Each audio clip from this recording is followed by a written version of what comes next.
দাউদ আলাইহিস সালামের ছেলে সুলাইমান আলাইহিস সালাম, তাকে আল্লাহ অসাধারণ বিচক্ষণতা দিয়েছেন। সুলাইমান আলাইহিস সালাম ওই দুই মহিলাকে বললেন, তোমরা এখানে কেন এসেছো? তারা ঘটনা শোনালেন।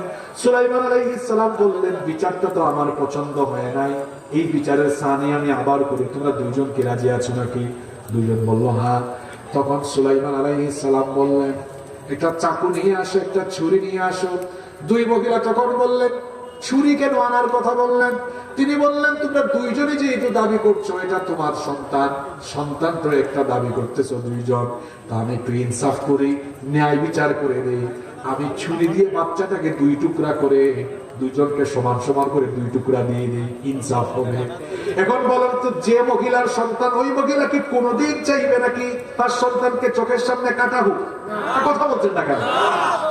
আমাদের 1 ঘন্টা আগে উঠে উচিত ছিল, সুর দিয়া মানুষ আটকে নেবে না, পেশাব কে আটকে দিয়ে ভালো, এত মজার ওয়াজ তো আরো আগে দিলে ভালো, ঠিক না? ছুরি দিয়া 2 ভাগ করি। এখন বয়সে ছোট যে মহিলা, ওই মহিলা বলতেছে, না না, কাটার দরকার নাই, কাটার দরকার নাই। ওই মহিলা কি সন্তান দিয়ে দেন, তাও কাটিয়েন না, আর বিচার করার দরকার নাই। সুলাইমান আলাইহিস সালাম বলেন, আমার বিচারের নাই আমি পেয়ে গিয়েছি, কারণ তোমার নিজের সন্তান বলে তুমি এটাকে চোখের সামনে ছুরি দিয়া কাটা দেখতে চাও না। তিনি বলেন, আমার বাবার বিচারের রায় ছিল ভুল, এখন আমি রায় দিচ্ছি সঠিক রায়। আমার রায় হলো, বাচ্চাটা যার বয়স ছোট, ওই কম বয়সী মহিলা, এই জন্য নিজের চোখের সামনে তার বাচ্চাকে জবাই করা হোক বা 2 টুকরা হোক, এটা সে চায় না। সুবহানাল্লাহ বলে। এই ঘটনাটা কেন শোনালাম? একটা ভুল রায়, এর কারণে কিন্তু অবিচার কায়েম হয়ে যেতে পারে, আর একটা সঠিক রায়ের কারণে ইনসাফ কায়েম হয়ে যেতে পারে। পরিবারে, সমাজে বা রাষ্ট্রে যদি সুবিচারের পরিবর্তে অবিচার কায়েম হয়ে যায়, পরিবার, সমাজ বা রাষ্ট্রের মেরুদণ্ড ভেঙে ওই সমাজ বা রাষ্ট্রে বিশৃঙ্খলা কায়েম হয়ে যায়, আর কোন রাষ্ট্রে যখন সুবিচার থাকে না, ওই রাষ্ট্রে তখন জালিম আর স্বৈরাচারের উত্থান হয়ে যায়। পরিবেশ খারাপ, সব কথা ভেঙে বলা যাবে না, আকলমানকে ইশারা দিলেই চলে। তাহলে যেই সমাজে সুবিচার নাই, সেই সমাজে আলেম থাকে না জালেম থাকে? সেখানে ভালো শাসক থাকে না স্বৈরাচার থাকে? কিয়ামতের ময়দানে 1 নম্বরে আরশে আজিমের নিচে, ছায়ার নিচে জায়গা হবে নেতা না খেতা? আরো জোরে বলতে হবে, কোন নেতা, কোন শাসক যারা মানুষের মধ্যে ন্যায় বিচার ইনসাফ কায়েম করে। আল্লাহ আপনি আমাদের সবাইকে ন্যায় নীতির গুণ দিয়ে গুণান্বিত করে দেন, বলেন আমিন। আরো জোরে বলেন আমিন। 2 নম্বর হলো, যুবক ভাইরা আছে না ঘুমায় গেছে? কি যুবকরা আছে না ঘুমায় গেছে? 2 নম্বর হলো, ওই যুবক, ওয়াশাবুন নাশাআ ফি ইবাদাতিল্লাহ,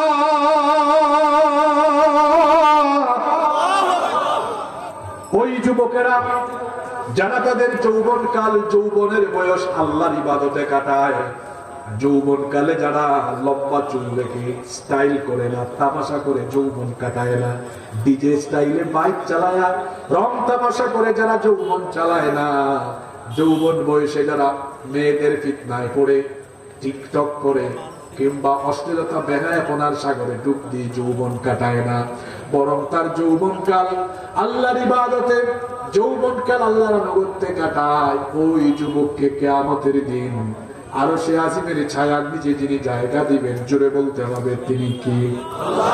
আমার যুবক ভাইয়েরা, আপনাদের এই যৌবনকাল হলো জীবনের শ্রেষ্ঠ গনিমত। এই যৌবনকাল হলো আল্লাহর দেওয়া দামি নেয়ামত। যৌবনকালকে বলা হয় মানুষের জীবনের স্বর্ণালী সময়। এই যৌবনকালে মানুষের শরীরে শক্তি থাকে কম না বেশি? জোরে বলেন, কম না বেশি? আমার যুবক ভাইয়েরা, এই মাঠের দিকে তাকান, আপনারা দেখেন চুল দাড়ি পেকে সাদা হয়ে গিয়েছে। এরকম বাবারাও একদিন আমাদের মতো ইয়াং ছিলেন, যুবক ছিলেন, আজকে তাদের চুল দাড়ি সাদা হয়ে গেল, পেকে গেল। বলেন তো, তারা কি তাদের ধন সম্পদ দিয়ে কিংবা দুনিয়াবি ক্ষমতা দিয়ে তারা কি আর হারানো যৌবন, ফেলে আসা যৌবন কি আর ফিরে পাবেন নাকি? তাহলে বোঝা গেল যে যৌবন চলে যায়, সেই যৌবন আর ফিরে আসে না। সুতরাং যৌবন যখন আছে, যৌবন যখন থাকবে, যৌবন থাকা অবস্থায় যৌবনের কদর করার দরকার আছে না নাই? কিন্তু বাস্তব অবস্থা হলো যখন আছে তখন সেটার দাম দেই না, করি তখন রং আর তামাশা। যৌবনকে আমরা যেভাবে কাজে লাগানো দরকার সেভাবে আমরা কাজে লাগাই না, রং তামাশা করে করে আমরা যৌবন কাটায় নেই। অথচ আল্লাহর নবী বলেছেন, ইহতানি শাবাবাকা ক্বাবলা হারামিক, বুড়া হয়ে যাওয়ার আগে যৌবন কালকে তুমি তোমার জীবনের গনিমত মনে করো, যৌবন কালের কদর করো, যৌবন কালকে যথাযথভাবে কাজে লাগাও। প্রশ্ন হতে পারে, যৌবন আমি কিভাবে কাজে লাগাবো? যৌবন কাজে লাগানোর উপায় কি? যৌবন কাজে লাগানোর উপায় হলো যৌবন যিনি দিয়েছে তার কাছে এই যৌবনটা ওয়াকফ করে দেওয়া।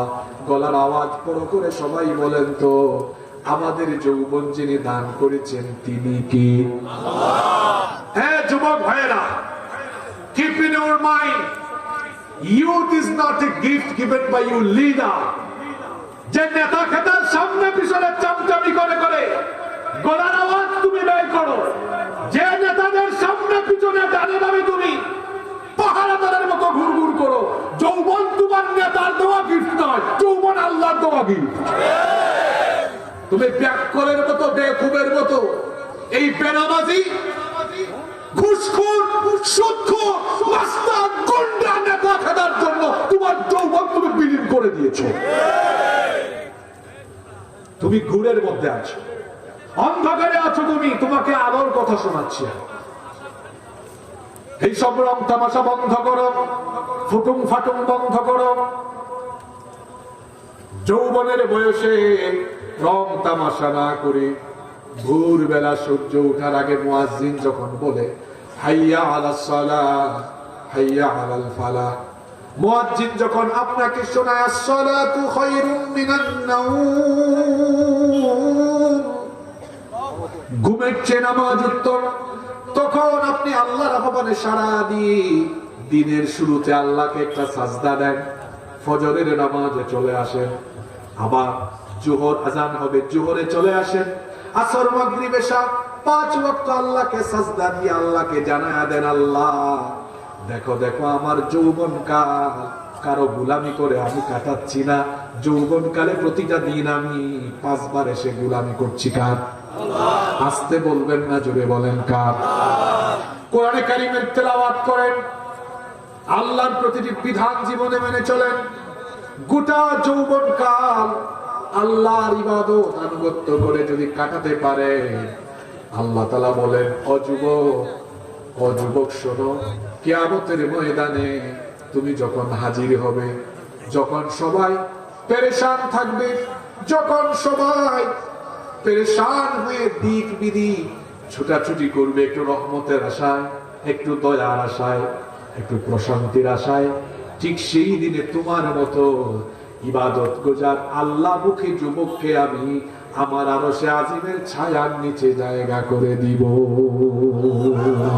ও যুবক ভাইরা, এই যৌবনকে কার পথে ওয়াকফ করতে হবে? যুবকের আওয়াজ বুড়া মানুষের মতো হয় না, যুবক যুবকের মতো বলবে। এই যৌবন দিয়ে দিব কাকে? জোরে বলেন কাকে? পৃথিবীতে এই যুবকদের শক্তি দিয়ে ইসলাম প্রতিষ্ঠিত হয়েছে।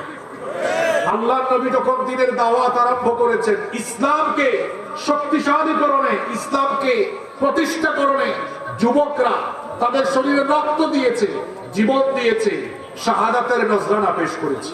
আজ ফিলিস্তিন, চেচনিয়া, বসনিয়া, আরাকান, কাশ্মীর সহ গোটা পৃথিবীতে মুসলমানদের যে দুরবস্থা, এই দুরবস্থা থেকে বের হয়ে আসতে হলে মুসলিম উম্মাহ যুবকদেরকে ঐক্যবদ্ধ হয়ে তাদের শক্তিকে ইসলামের পক্ষে কাজে লাগাতে হবে। যদি তাদের সম্মিলিত শক্তিকে ইসলামের পক্ষে কাজে লাগানো যায়, পৃথিবীব্যাপী এক ইসলামের গণবিস্ফোরণ হবে, যেটা ঠেকাবার সাধ্য দুনিয়ার কারণই না হয়। এজন্য যুবকদেরকে সিদ্ধান্ত নিতে হবে, আমাদের যৌবনের সবটুকু শক্তি সামর্থ্য আমরা যার পথে বিসর্জন দিব। জোরে বলেন তো তিনি কে? আরো জোরে বলেন তিনি কে? তাহলে আরশে আজিমের ছায়ায় জায়গা দিবেন। 3 নাম্বার হলো রাজুলুন কলবুহু মুআল্লাকুন ফিল মাসাজিদ। আপনাদের ঘুম আসছে? মোনাজাত দিয়ে দিব? খুব সুন্দর একটা পয়েন্ট।